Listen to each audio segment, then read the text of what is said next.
Well, good evening, everybody. I am Ryan here alongside Caleb. This is our weekly stream, Monday Night Weekly. We do this every single Monday evening at 7 p.m. to talk about the upcoming week of weather here in Michigan. So it's going to be a fairly easy week today, or fairly easy week coming up here. So a fairly easy stream.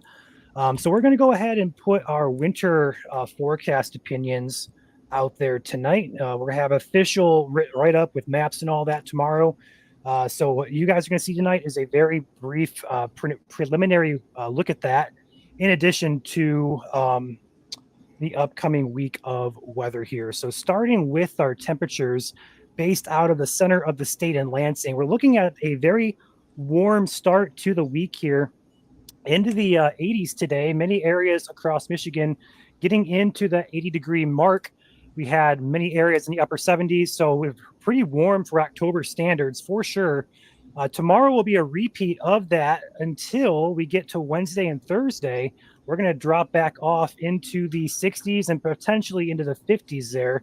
The further north you go, the colder it is. If you're by a lake, the colder it is. But inland, we'll have likely 60s. And again, on Wednesday and into Thursday, could see a 50-degree stat there for the inland areas. It evens out for the end of the week across the state. So expect upper 50s, low 60s to be the norm. And then we're looking at another warm up for next week around that Sunday or Monday time frame. It's important. We're going to note this. We're seeing a lot of hype on social media from various weather accounts across the Midwest advertising a big severe event or even snowfall. At this point, we're still 8 days away from this. Just pump the brakes. Some precipitation is likely around that time frame. That's because we have a low pressure system that has been consistently showing on models. So we're expecting a system to work through. We set 69 stat there on Tuesday. Right around that October 29th time frame, we're going to be watching for a system to move through. It'll bring some rain, probably. Yes, severe weather, snowfall. Don't even get there. Don't even get going in that until we actually have some consistency and some confirmation at least of snowfall on some models here. So if you see something about that, just ignore it for now. We'll keep you guys updated here as best as possible. But overall, a warm start to the week is going to taper back off to mid, or should I say, to fall-like temperatures. Precip for the week, looking at the GFS model, we're looking at a few instances here of some rain showers come midweek, especially up in the UP. Tuesday night, Wednesday morning, we may see a shower or two in the lower part of Michigan as well. Not going to be a big deal, just some sprinkles, some light rainfall, nothing that's going to make a dent in our drought conditions. We're going to look at the drought conditions here in a few minutes, but nothing overall is expected come Tuesday and the Wednesday morning. We see that rain start to increase come Wednesday morning before that moves out into Canada there by Wednesday afternoon and evening. And the GFS model here does show some areas up further north of the UP could change over to snow.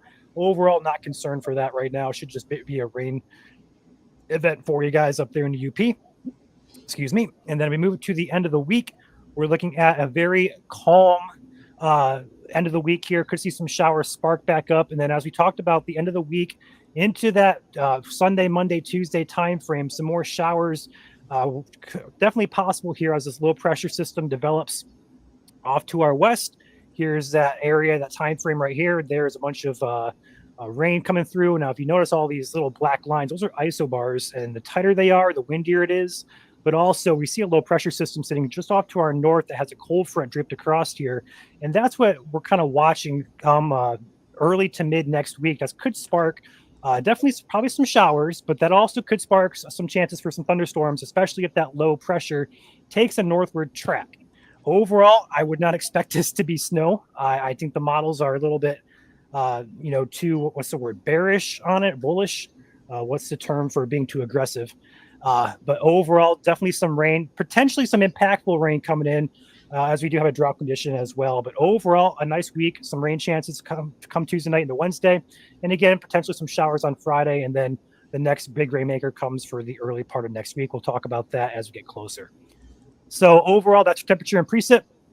Looking at the next 8 to 14 days on your temperature outlook, Michigan is firmly in the above average category in terms of temperatures here. We're seeing the entire eastern central part of the United States here within the above average contour. And those are probabilities. So the darker your color, we see Michigan in the very darkest color. That is a 90 to 100% chance of above average temperatures there. And then it kind of goes down from there. So around Michigan, there to the south of us, that's I believe 70 to 80%, and then the other colors it kind of goes down 60 to 70, 50 to 60, so on and so forth. So we're in the very highest category here, or probability range for above average temperatures come into the end of October into the early part of November. This is valid from October 29th into November 4th. So that's your valid time frame there. Overall, we're going to be looking at a big warm up, and that also coincides well with what we're seeing in terms of that big system that could potentially move through early next week. It's going to have above average temperatures. We're likely going to talk about rain. Okay. So outside of that, we go to the precipitation. We're going to look at the chance, at very least here. Click this correctly. There we go. Michigan falls within an above average precipitation contour for that same period of time. So cross your fingers here. We're going to lead into this. We do have a pretty significant drought ongoing across the state. This is your drought monitor, and we need rain. We're in the fall season, so it's not, the fire hazard's definitely a possibility. It's definitely ongoing across the state, basically the entire state. Is low humidity in the fall, dry conditions. If you're burning leaves, they can get out of hand fairly quickly. Combines harvesting, farm equipment could hit a rock, could start a spark. It's very dry out there. We need rain. So we're not in the dead of summer, so we're not, hurting, so to speak, but we're going to feel the effects of this here pretty soon if we don't get relief. And the good news is we may have some relief coming early next week. But as it sits right now, there's a pretty good chunk of a severe drought in the UP. That's the orange color up there. Again, northwestern lower Michigan up there by Sheboygan, all the way up toward Mackinac. What else is up there? I'm trying to think. Traverse City, Manistee, perhaps, areas up there. And then outside of that, we do have that moderate drought, a good chunk of Michigan there in that tannish color. That's your moderate drought. And then your yellow color is abnormally dry conditions. That is not currently a drought, but it's leaning that way.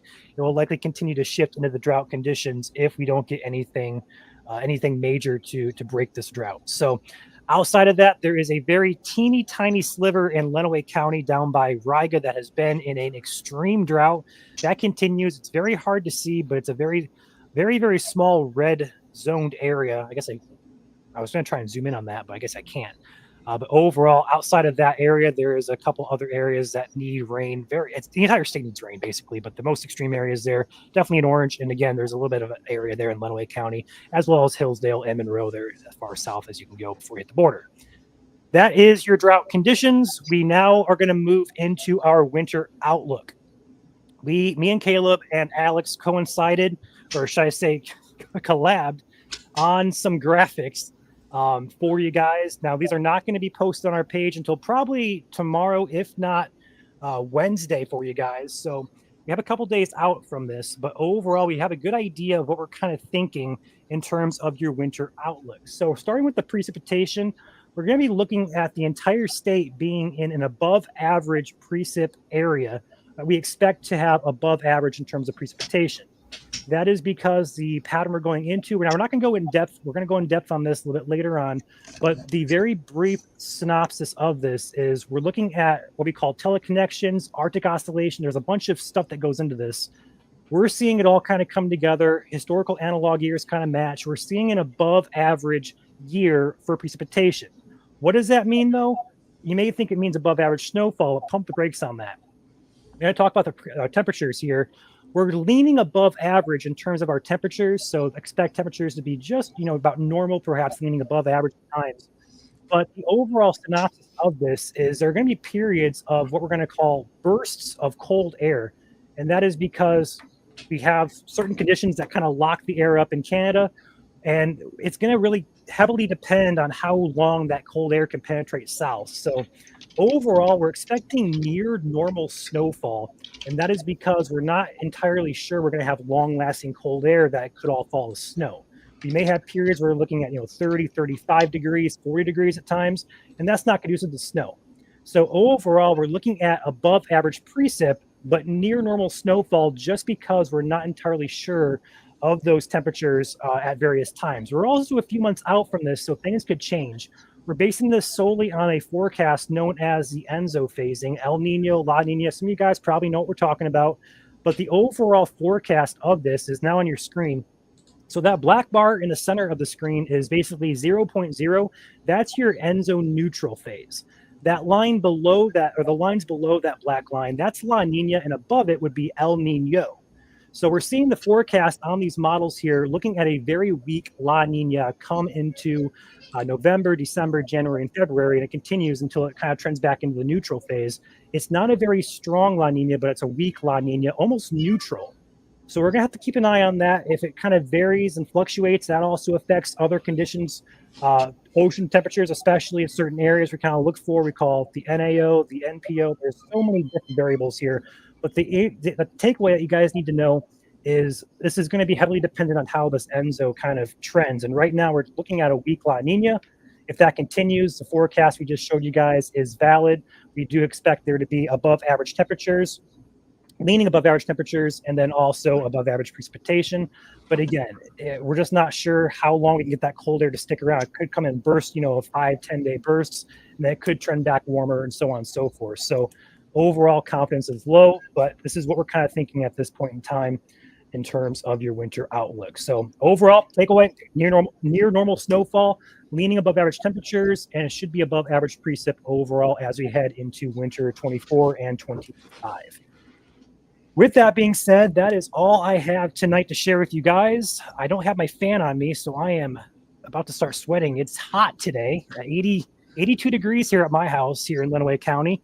And I'm not sure what the temperature is in my room right now, but boy, does it feel warm. So I am going to go try and find a fan. If Caleb, you want to take over, look for some questions here. Yeah. So we'll go ahead and answer some questions here. I know you guys have a lot of questions on winter time now that we announced our winter outlook here for 2024, 2025. So Courtney asked, what is near normal snowfall, like an amount? Well, when we do our winter outlook, we can't necessarily give you a set amount on how much snow we're going to see, where, and when. You're shooting in the dark at that point in time. However, when we say near average, that is based on historical accounts. So let's say Lansing, Michigan, for instance. Let's go there. So historically, let me see what they are historically here. So basically, that's the average. So you take all your snowfall accumulations for the season, which is typically December, January, February, March, your winter season, and you get the mean from that. So you add them all up, divide them by how many there are, you get the average, right? And that's where you get your average snowfall annually. And then you can either get a surplus or a little bit less from that average. So that's kind of where we're getting at there. In terms of cold, now when we say above average precipitation, now it may not necessarily mean we're going to get above average snowfall like Ryan said. I'll kind of go into a little bit of the climatology behind how we got our forecast here. I'll try to explain it for you here. We look at something, so the water temperatures in the oceans play a key role. It's called teleconnections. So there's a relationship between water temperatures and the form the jet stream takes over the wintertime. And when we look at, first place we look at is the water temperatures along the equator in the Eastern Pacific. It's called the Equatorial Pacific.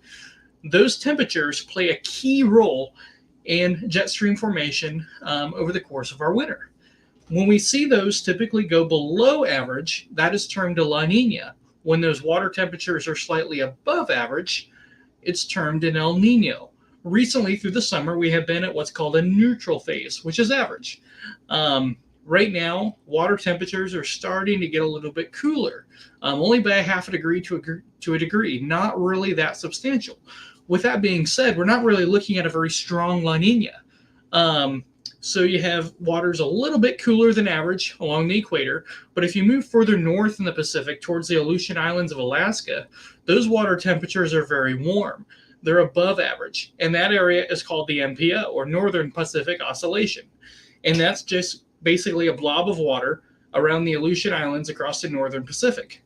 And that area, being very warm, coupled with the very warm waters of the North Atlantic, or NAO is what that's called, So really what we're getting at here, even though we have waters a little bit colder in the equatorial Pacific, due to the fact that we have a lot of warm water to the north, we think that's actually going to overcome the La Nina and treat it more closer to neutral. It's going to have an effect on the jet stream.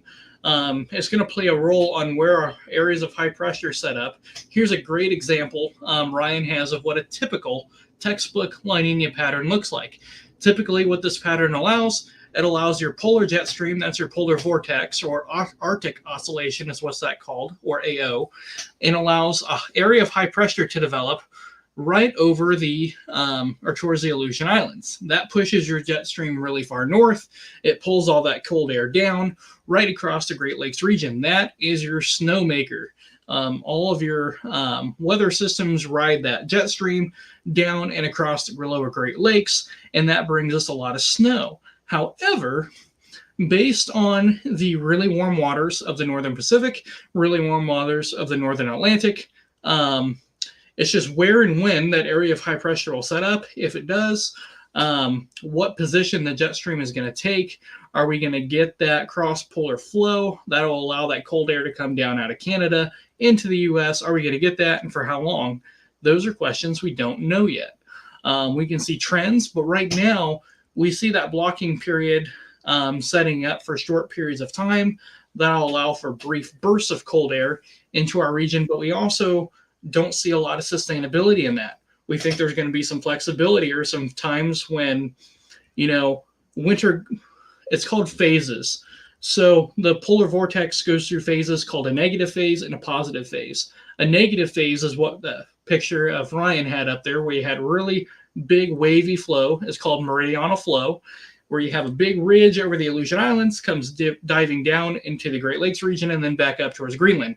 That's called meridional flow, or a negative phase.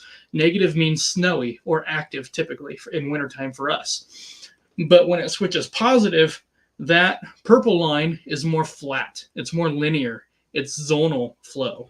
And that typically leads to warmer conditions and drier conditions. A lot of your cold air stays up in Canada, or just to the north of Michigan, and doesn't really come back down until you get that blocking again and allowing it to pull back south.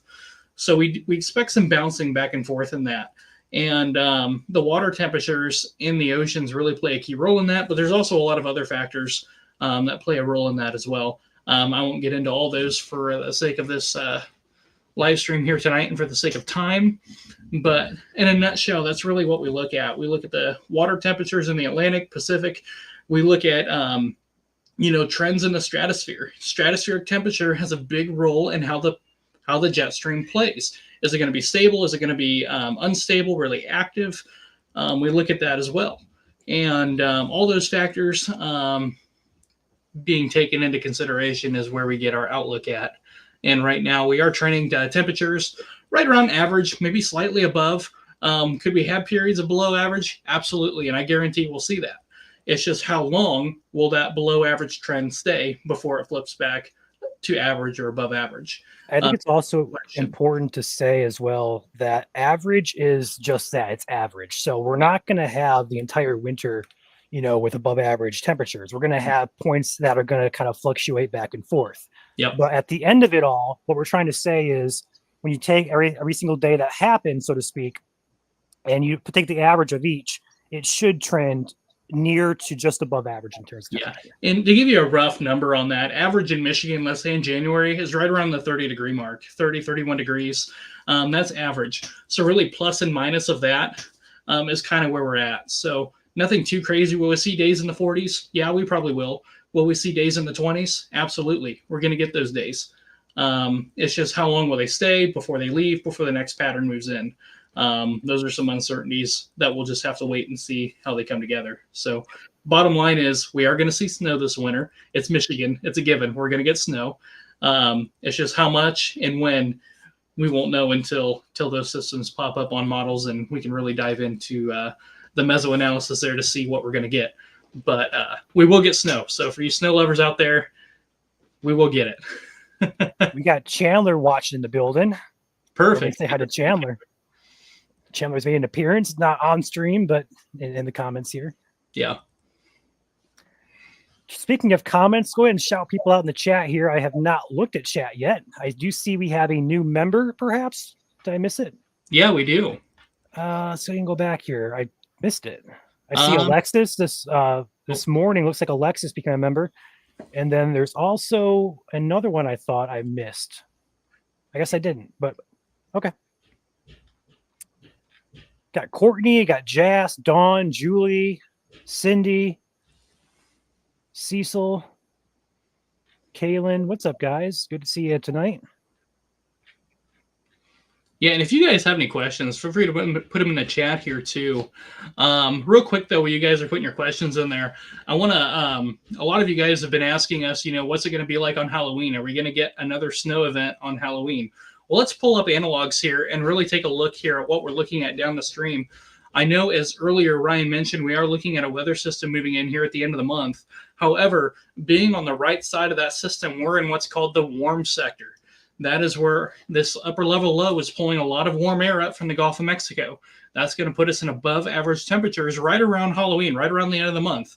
Now, that cold front could come through on the 30th, the 31st, or just before. Those are details yet to be fully set in stone. But right now, it is trending to be an above average Halloween with above average temperatures. So snow is looking unlikely right now, highly unlikely that we'll see snow for trick-or-treating. So that's good news or bad news, depending if you're a snow lover or a warm weather. I'll leave that up to you to decide on that. But right now we are trending above average for the end of the month. So before I forget, to be honest with you, Ryan, I'd rather trick-or-treat not looking like an abominable snowman. That's just me. No, I mean, if you dress up as one, great, but I'd rather be comfortable trick-or-treating. Give me 65 degrees. Perfect. I'd be all right. A fall day.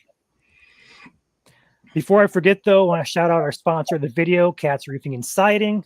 Get a hold of them at 517-485-9886. They do roofing, siding, gutters, and windows in the Battle Creek, Lansing, South Central, basically, Michigan. So if you happen to need some of those or need some of that or what they offer, feel free to give them a shout. Tell them the MSC sent you. Yep, and you can give them a call at 517-485-9886. We'd be glad to hear from you. Sorry. Catsroofing.com for the website as well. And one other thing here I wanted to mention here, especially this week, if you have not gotten a chance to see the comet yet, this will be your last week. You'll be able to view that as the comet and Earth will be slowly moving away from each other to where it'll be out of view here by the end of the week. So if you've not gotten a chance to see it, peek outside right about now. Really anytime from here on out, you should be able to see it here before the moon gets too bright here over the next couple hours. It is further up in the sky than where we were at last week. Still in the same direction, though. Look west. You'll see Venus there at the southwest part of the sky. Go up to the right. You'll see a pretty bright star there. Go up about 30 degrees, 35 degrees, and your comet should be right there. Look due west and just a fuzz south, and it should be right there, right about, say if due west is 12 o'clock, right about 11:30 or 11 o'clock is where you'll be looking at for the comets. So it is still up there. What's up, Bob? Good to see you in chat here. It's been a while.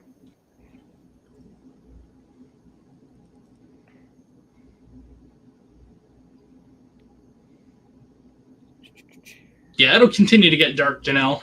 Give it another 30 minutes yet, and you should be golden there. I'm not sure how bright it is tonight. Last night, when I was outside, you could faintly see it with the naked eye. Just an ever so slight tail is really all you could see. The cameras help out a lot with that. I encourage you to use your phone camera on night mode, or at least a camera with high exposure. Get that high exposure setting out. If you do 30 seconds, 10 seconds, whatever your preferred method is, that'll allow you to see it a lot easier.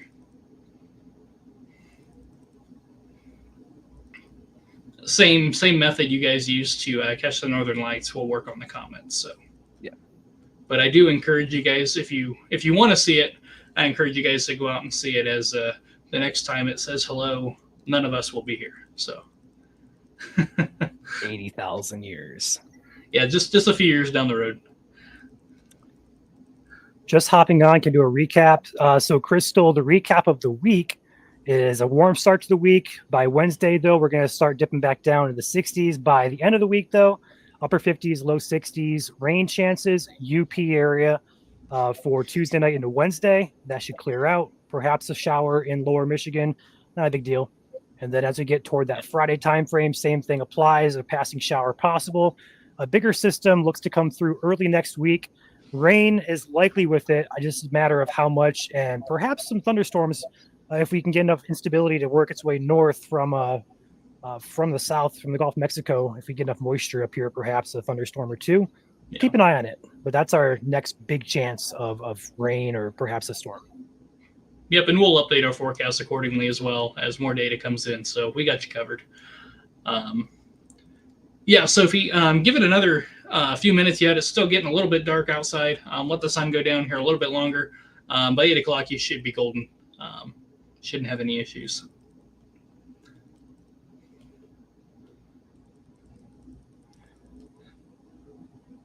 Yeah, any other questions you guys have, feel free to put them in the chat. They could be for Ryan, myself, more about the weather in general. Any questions you guys have, we'll be happy to answer them for you here before we end the night.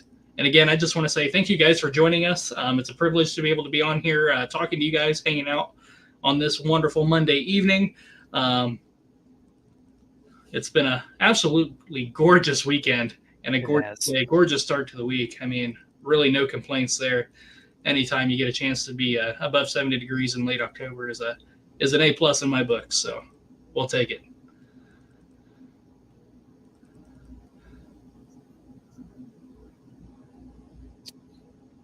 Possible severe risk for next week. At this point, I'm going to say no, it's unlikely, but I don't want to say it's impossible, especially if this low pressure is as strong as the models say it will be. We definitely could get some possibility of perhaps some gusty winds trying to take shape.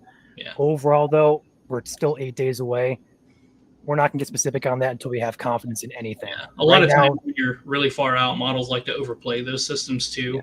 Yeah. Like for example, what Caleb just said there, about 5 or 6 days ago, the models were throwing out 18 inches of snowfall, and now it's all rain. So that's how models are. So just take it with a grain of salt. I know there's a lot of hype around some accounts. Available, models won't really have a good handle on a system. And that's really what we say, you look for trends when you're 5+ days out. That's when you look for trends. All right, we see a cold front coming through late week. All right, chance of rain, maybe some wind. We'll go from there. We'll keep an eye on it.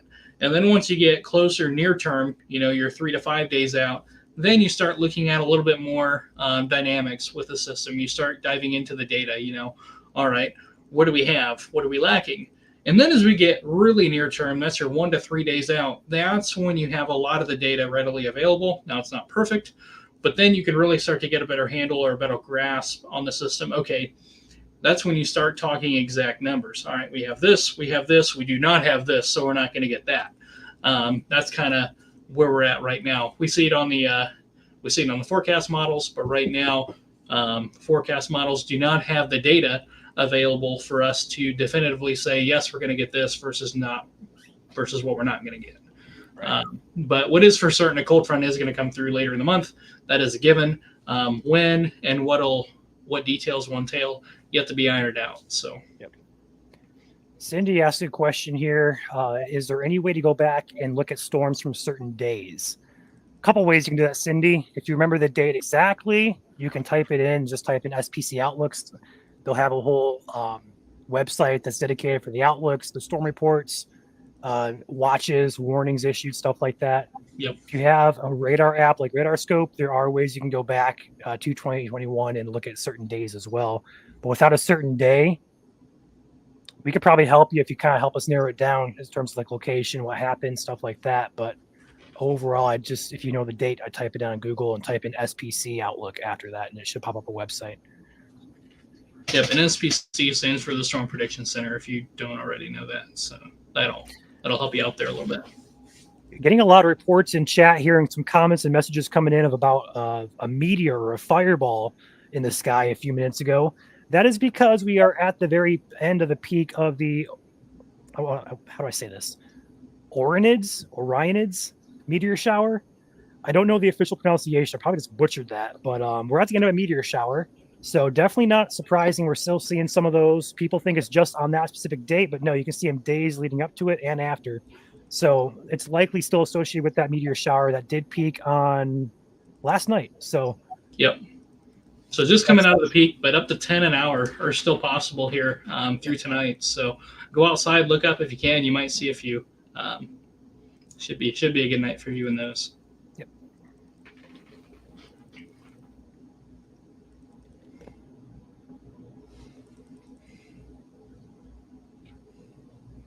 Yeah, yeah. Sometimes, Lynette, those can be very bright. It really doesn't take a very large meteorite to cause a really big fireball. From I've always been told, a grain of sand can cause a pretty visible fireball too. So they don't have to be very large. And just keep in mind how fast they're moving too. I mean, those things are moving very fast when they interact with our atmosphere. So they're booking it. If you're just popping on and want to know about the upcoming week of weather, I'd suggest going back to the beginning. First, about 8 to 10 minutes of the video was spent talking about the week. And then a couple minutes after that, we talked about the winter outlook that we have put together over the past couple of days. We'll post that officially to you guys. We're going to plan on at the very latest Wednesday. I know Alex is still collaborating with myself and Caleb on a few details. So we're going to have a full write-up on winter coming up. It's already went out to subscribers, a very basic. We're going to do another one for you guys first for subscribers tomorrow. And then that'll go public come Wednesday for everybody else who is not a subscriber on Facebook or Patreon. Yep. We're about 33 minutes into the stream here. So if you guys have any questions, feel free to drop them in chat. But yeah, again, if you guys want a recap of what's upcoming in the week and perhaps an outlook on winter, the first overall 13 minutes or so of the video covers that in detail. Yep. And we'll have more updates on our page here in the coming weeks about our winter outlook here. So yeah, and another thing with these outlooks is expect changes. I mean, we're going to put it out there for a full winter outlook, but as things change, we're going to update you. If things start looking one way or the other, we're going to let you guys know about that. Yep. Again, this is just a preliminary outlook based on the data that we have available right now. Data at this point in time is a trend. That's all it is. It's a trend based on the available data that we have available. As that's analyzed and interpreted by our staff, that's where we get our outlook from. So as that evolves, as we get closer, dynamics, numbers, that'll change, and then we'll just have to update accordingly. So, and then ultimately, if we see something coming, we'll let you know. We'll put a forecast out. We won't leave you in the dark. So, absolutely. But the good news is, or bad news, depending on your preference, there is no snow in the near term. So, yeah, a lot of questions over the fall. Hey, do you guys cover your winter weather? Absolutely. Absolutely. Winter is one of our busiest times of the month just because snowfall is so complex. Yep. And it's ever changing. You go from looking at warm weather forecasting into snow forecasting or cold weather forecasting. And there's a lot more ratios. There's a lot more math involved when it comes for snowfall. So it's very complex.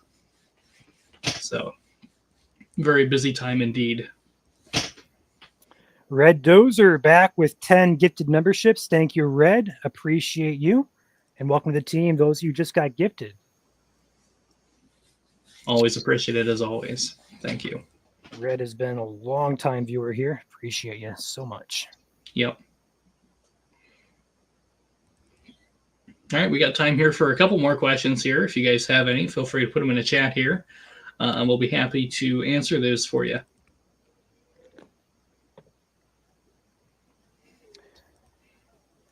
Just going to give a quick shout out. We do have a podcast coming up here Wednesday evening at 7 p.m. We have yet to figure out a topic, but we're going to have a good episode for you guys, good discussion. Perhaps discuss the upcoming winter as well a little bit. Yeah, and for those that missed last week, what did we do last week, Ryan? Q&A. We answered a lot of your guys' questions that you had. We had probably, say, close to 15 or 20 we answered. Good discussion. So if you guys ever want to just come hang out with us and talk with us, ask us questions, or just get to know us better, every Wednesday in the off season, October to March, 7 p.m. on YouTube only. It's not on Facebook. It's YouTube only. I see Red giving $20 super chat here. So Red, once again, thank you as always for your continued support.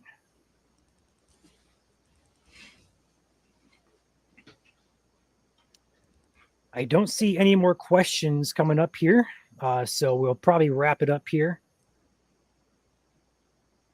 With that being said, I'll kind of do a quick recap here for those of you maybe joined late. Starting here at the beginning of the week, we've been above average temperatures today. Today, even some record highs, maybe been tied, if not beat today. That'll yet to be determined here by the National Weather Service, but definitely getting close to record territory in many places today across the state. As moving forward, a cold front looks to move through tomorrow night into Wednesday. That'll be dropping temperatures briefly before rebounding here at the end of the week and the early next week. Wednesday is going to be one of those days where your high temperature is going to be in the morning. So keep that in mind. Your cold front is going to be moving through during the day on Wednesday. So what you wake up, what it feels like when you wake up and go outside is not what it's going to feel like when you walk out of work Wednesday evening. That cold front will move through, dropping temperatures all day Wednesday. A little bit of rain, nothing too widespread. Probably the most widespread rain with this system is going to be across the UP. Most areas up there picking up anywhere between 1 to 2 tenths max. A few scattered showers possible along the cold front across the lower peninsula of Michigan, but again, nothing too extraordinary. Maybe a few light scattered showers with that. As we move into the weekend, still a little bit cooler here as a secondary cold front moves through at the end of the week, maybe bringing some scattered showers with that. And then as we get into next week, a brief warming trend to end the month. Again, we'll have more on that as data becomes available. Right now in the near term, no snow is in the forecast right now. We'll have more on that as we get closer to seeing those trends evolve. But right now, there is no snow in the near term whatsoever. So that's pretty much your weekly recap. In terms, if you want to go back and see our winter outlook, feel free to go back to the beginning of the chat. We have this in here at the beginning, probably the first 10 to 15 minutes.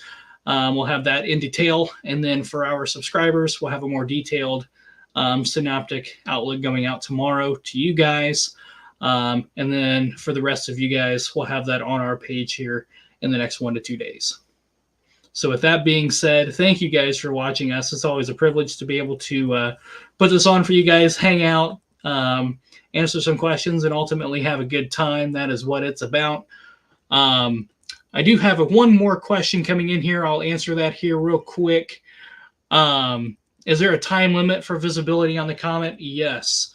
So typically earlier in the evening, probably before 10 o'clock, is really the best time to view that before it goes below the horizon. This will be the last week to view the comet if you have not seen it. Viewing windows are between now and about 10 p.m. Look towards the west at about 30 degrees. If due west is 12 o'clock, look towards 11 o'clock, up 30 degrees, and you should be able to find it there. If you can't see with your eyes, use your phone camera on night mode. That'll help out a lot. Yep. And once we get past the 25th, 26th, we may not be able to see the comet anymore. Again, the comet is continually moving away from Earth, and Earth is orbiting around the sun, moving further away from it. So as we grow further and further apart, the comet will get fainter and fainter until ultimately it goes out of sight. So this will be the last week to view the Atlas III comet. And with that being said, Ryan, do you have anything else to add here before you close up shop here for the night? I got nothing. Just want to say thank you guys for watching. We'll catch you all Wednesday evening for our podcast. So see you guys then. Yeah, see you then. Look forward to it.